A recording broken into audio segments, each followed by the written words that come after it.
Muito bem. Hoje uma reflexão atípica dentro aqui da ideia de filosofia e da escola MF3.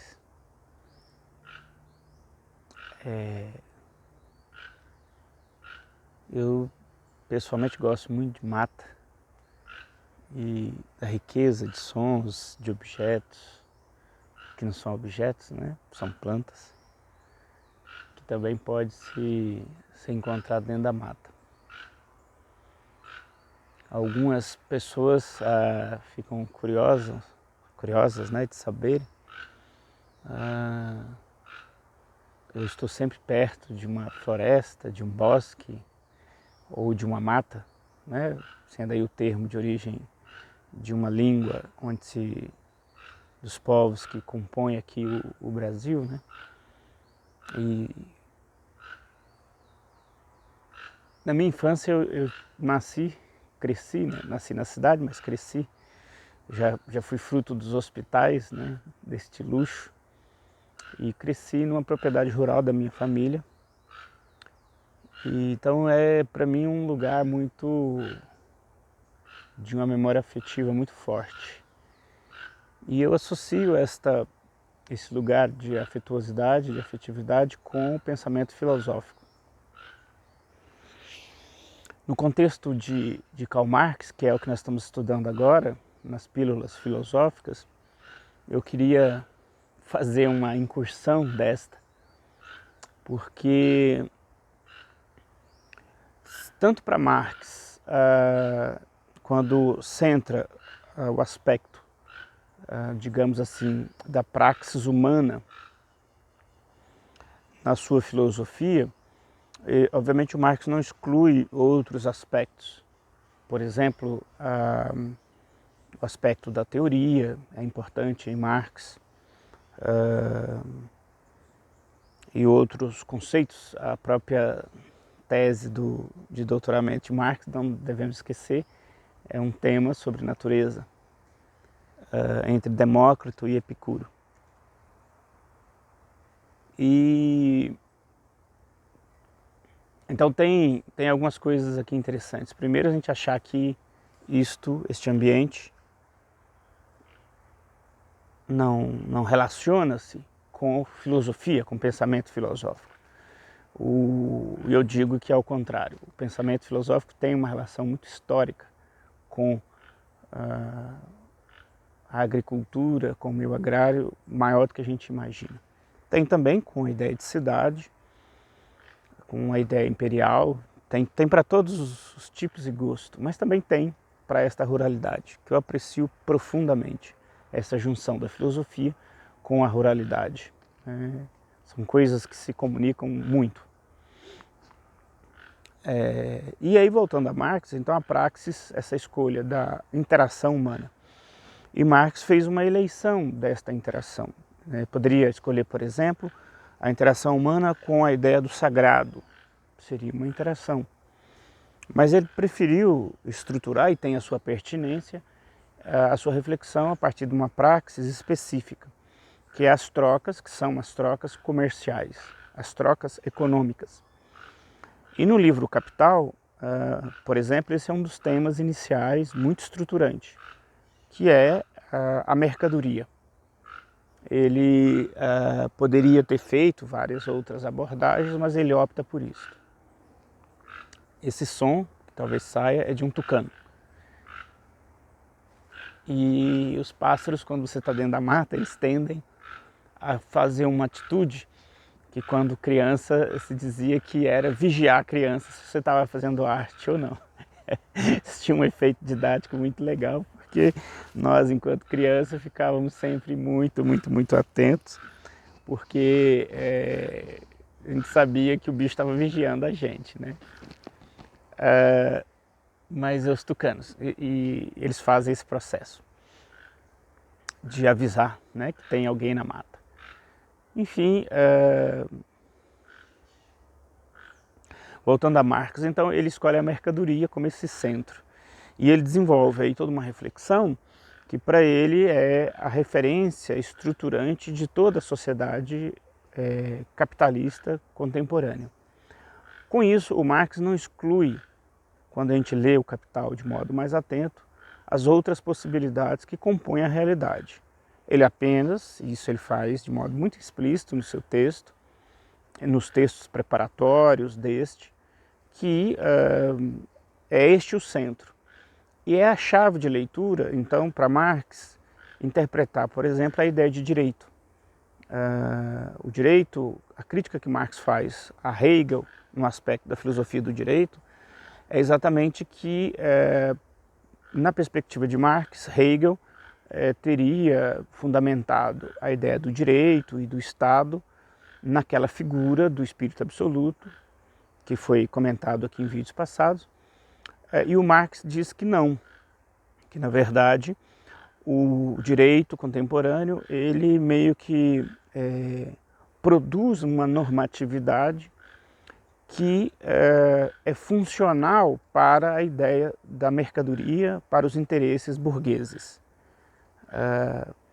E assim segue outras reflexões.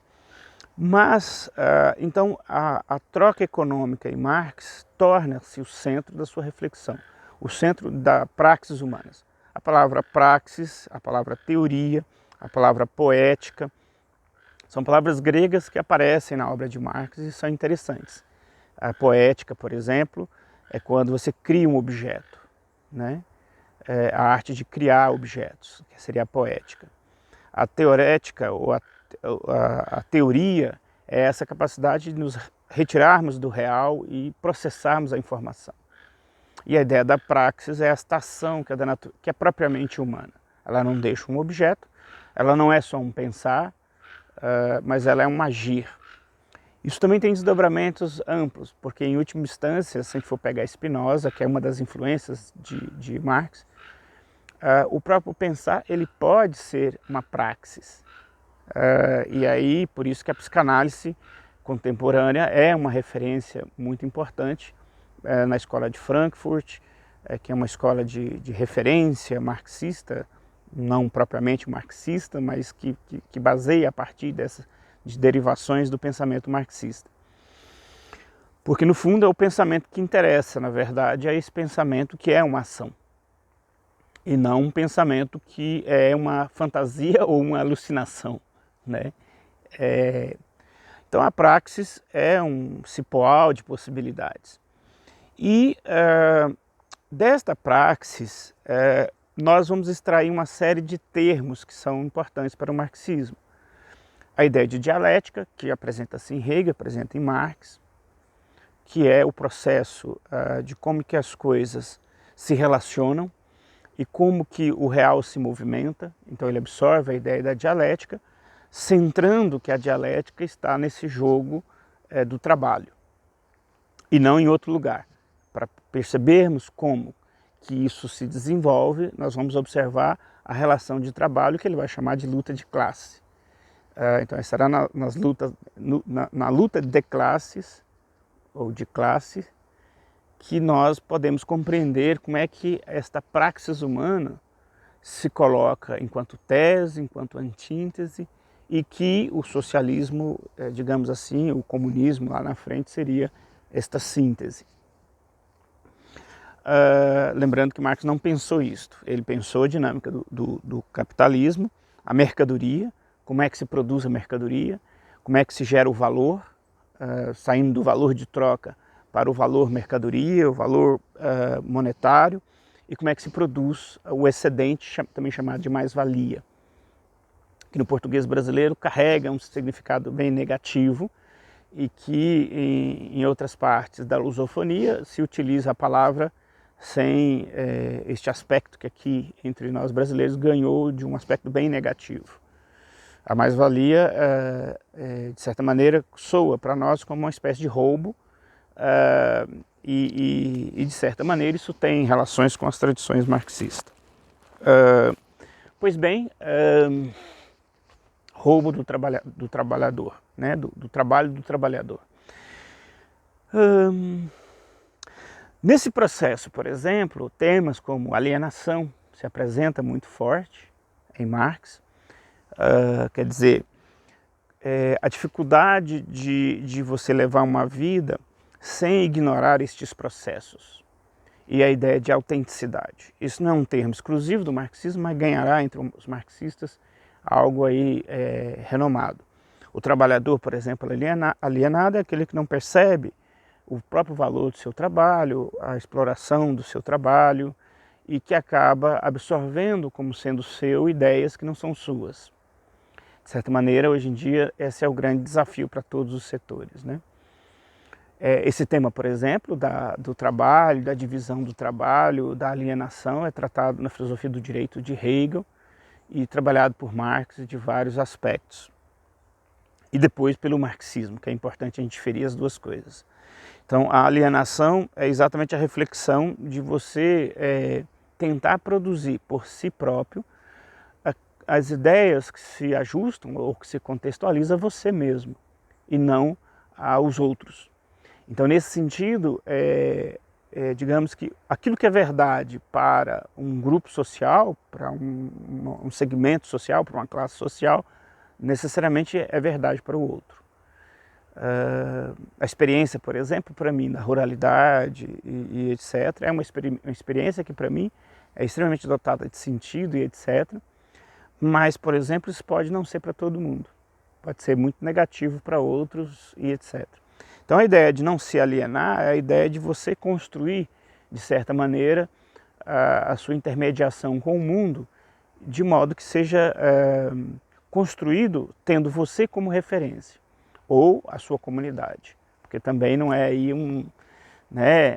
pensa em coisas positivas e atrai coisas positivas, não é esse nível não. Mas eu diria que a gente chega próximo a isto. Portanto, a gente pensa em comunidade, né? Porque o indivíduo não é uma ilha. Enfim, alienação, portanto, é um tema de Marx que vai para o trabalho, para a ideia do trabalho. Quer dizer, o trabalho alienado é aquele que eu não domino os processos e etc. É uma coisa muito rica de ser pensada hoje em dia, desafiadora, com N questões aí em torno disso. O materialismo dialético é exatamente que essa materialidade das trocas acabam condicionando o processo espiritual, psicológico e etc. Se explicaria, por exemplo, por que numa dada religião se alucina tanto. Pensando aqui no termo concreto, psicanalítico aqui, alucinar como quase que ignorar o espaço fora de mim e produzir uma mentalização, uma articulação aparentemente vestida de lógica e não se dá conta de que isso é uma viagem, no sentido aqui popular, dos meus próprios pensamentos que não coincide com a realidade.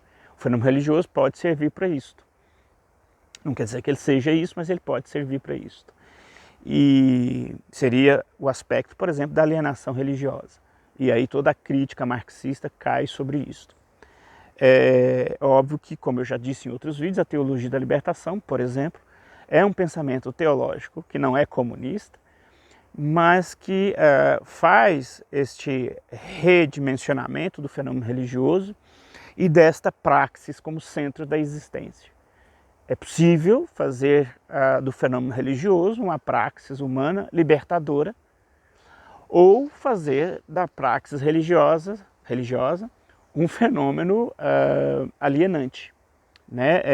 Que no linguajar mais comum nós chamamos de não profético, e no âmbito da teologia, não profético e de um olhar profético. E é claro que na perspectiva da tradição profética, que a gente deseja, a nossa formação foi nesse sentido, nossos professores ainda hoje são pessoas que se posicionam desta forma. Não quero aqui mencionar nome, porque acaba parecendo que a gente está querendo fazer jogo de marketing, e de certa maneira acaba sendo, se fizermos, mas tivemos professores que ainda hoje são engajados nessa perspectiva de uma igreja profética. Eu não poderia deixar de citar o nome, por exemplo, do professor Joaquim Moll, que foi nosso professor lá em 99 e que hoje continua aí exercendo um importante papel de liderança religiosa e liderança educativa na universidade que estudamos. que temos uma gratidão profunda por esta oportunidade. Então, o fenômeno religioso ele pode ser sim profético, ele pode ser sim libertador. E essa é a grande questão da teologia da libertação na América Latina como um todo e até mesmo na América do Norte. Como eu disse, a praxis como centro em Marx, ela não é uma ideia de praticismo. Isso também é preciso ficar muito atento.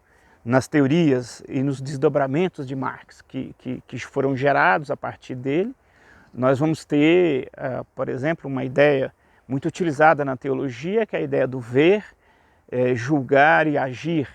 Foi aplicado, por exemplo, à leitura bíblica.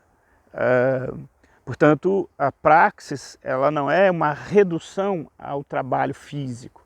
O famoso pragmático, que gosta de se exaltar entre aqui no Brasil, entre os que são empreendedores, empresários. O pragmático que acaba muitas das vezes sendo um praticista, porque até mesmo o pragmatismo não é um praticista, alguém que só faz e não reflete e não pensa. Então, nesse sentido, o marxismo, no aspecto teórico, ele faz da teoria, subordina a teoria a uma praxis. Isso também é interessante e dentro das temáticas marxistas, esta é mais uma delas.